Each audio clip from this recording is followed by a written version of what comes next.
Alright दोस्तों, स्वागत है आप सभी का ज़ोम 100 में। पिछले पार्ट में हमने देखा टिंडो शिजुका की जान बचा लेता है, जिससे कि वो आखिर में टिंडो को अपना नंबर दे देती है। लेकिन फिर भी दोस्तों, इस लड़की का एटीट्यूड एकदम लास्ट मोमेंट तक एक अलग ही लेवल पे होता है।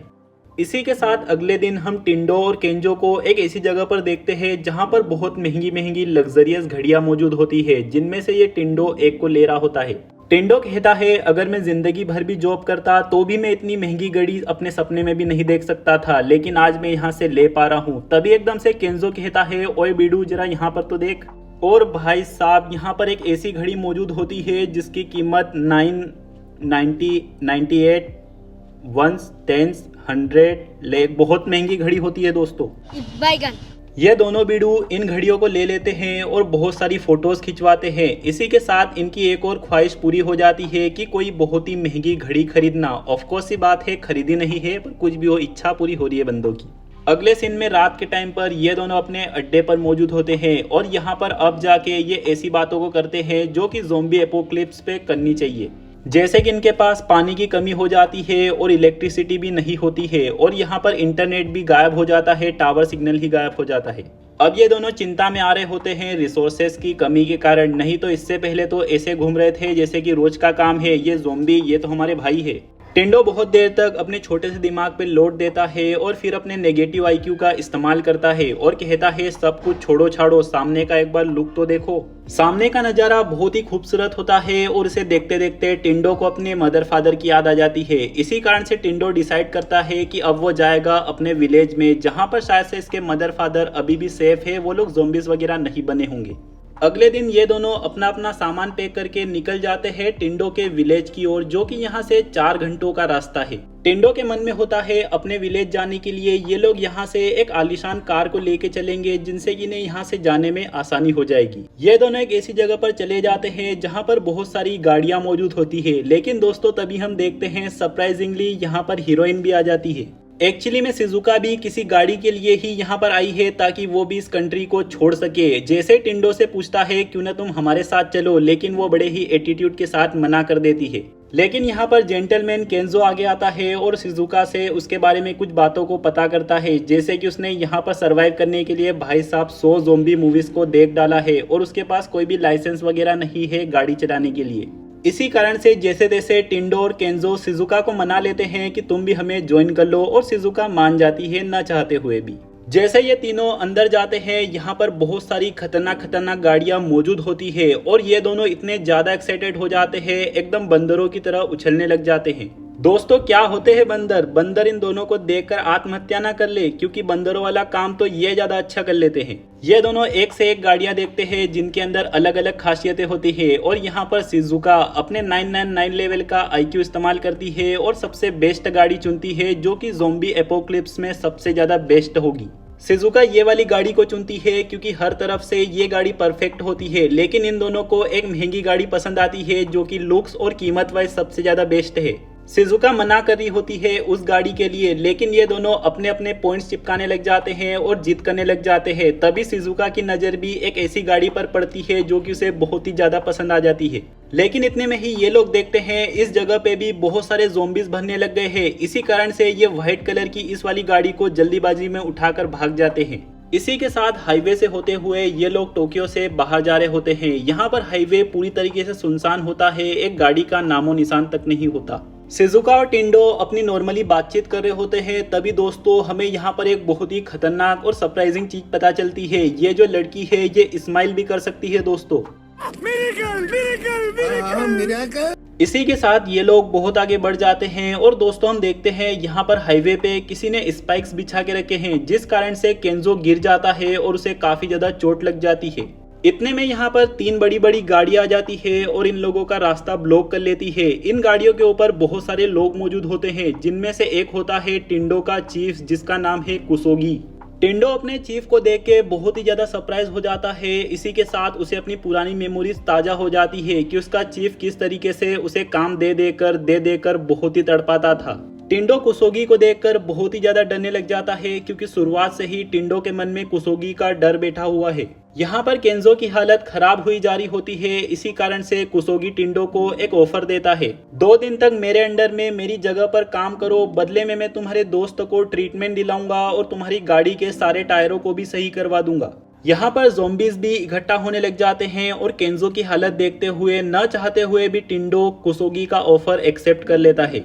कुसोगी के साथ जाकर टिंडो देखता है उसने यहाँ पर खुद की एक कंपनी बना ली है और यहाँ पर बहुत सारे लोगों को जबरदस्ती अपने साथ काम करवा रहा है। दूसरी ओर शिजुका केंजो को बैंडेजेस वगैरह लगाती है और कहती है तुम्हारी कोई हड्डियां तो नहीं टूटी है, लेकिन तुम्हें फिर भी आराम की जरूरत है।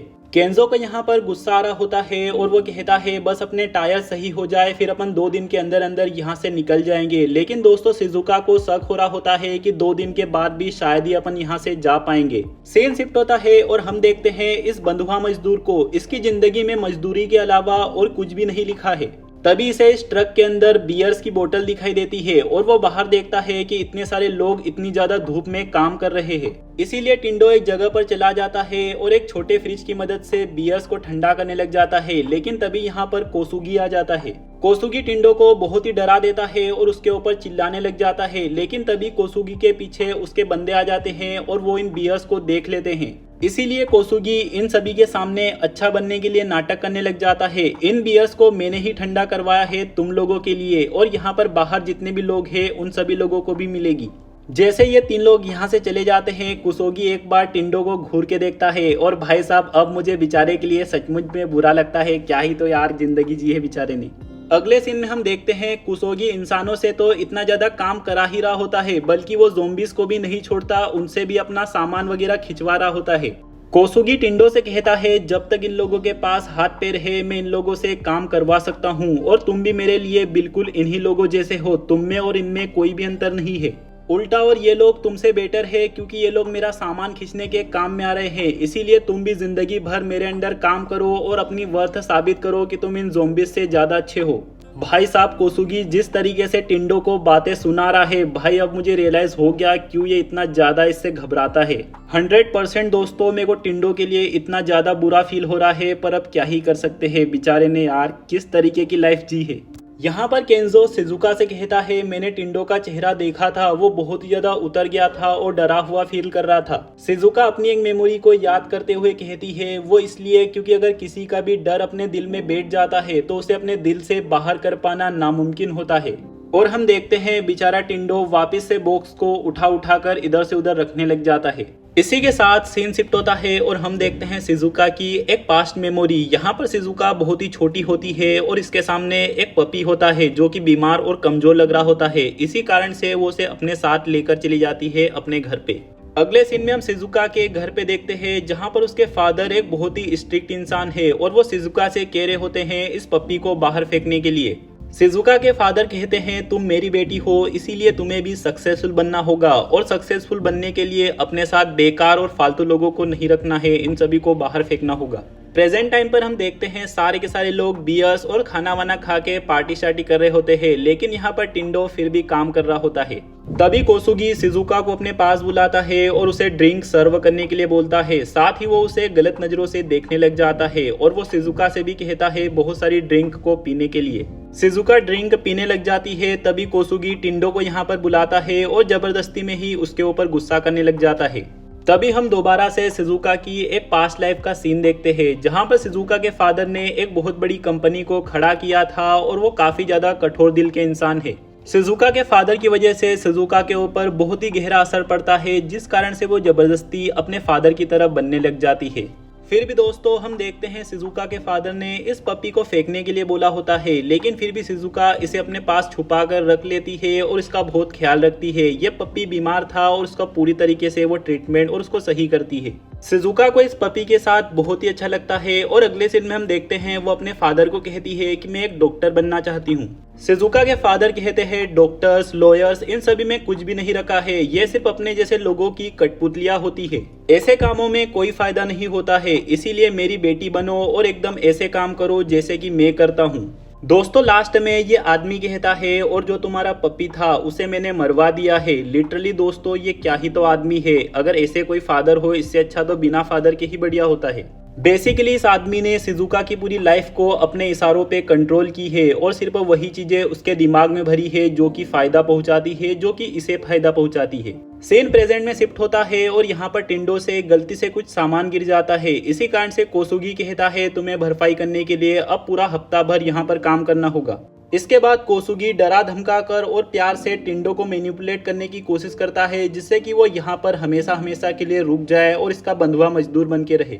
शाम के टाइम पे हम देखते हैं शिजुका टिंडो की डायरी को स्माइल करते हुए देख रही होती है और उसके अंदर अपने मन से भी कुछ ऐड कर देती है, लेकिन अपन को यह नहीं पता कि उसने क्या ऐड किया है। अगली सुबह इन तीनों का टाइम हो जाता है इस जगह को छोड़ के जाने का, लेकिन यहाँ पर टिंडो के दिमाग में कोसुगी की ही बातें चल रही होती है। इसी कारण से वो डिसाइड करता है कि वो यहीं पर रुकेगा और कोसुगी के अंडर में काम करेगा।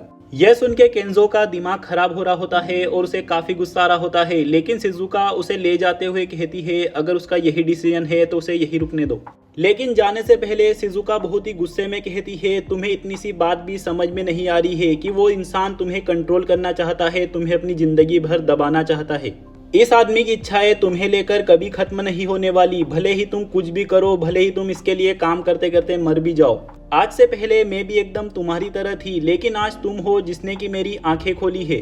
अब से मैं किसी के भी ऑर्डर्स नहीं लूंगी और अपनी जिंदगी का कंट्रोल खुद के हाथों में रखूंगी, इसीलिए मैं इस जगह को छोड़ के जा रही हूँ। लास्ट में शिजुका टिंडो को उसकी डायरी वापस देती है और कहती है अब ये तुम डिसाइड करो कि तुम क्या चाहते हो।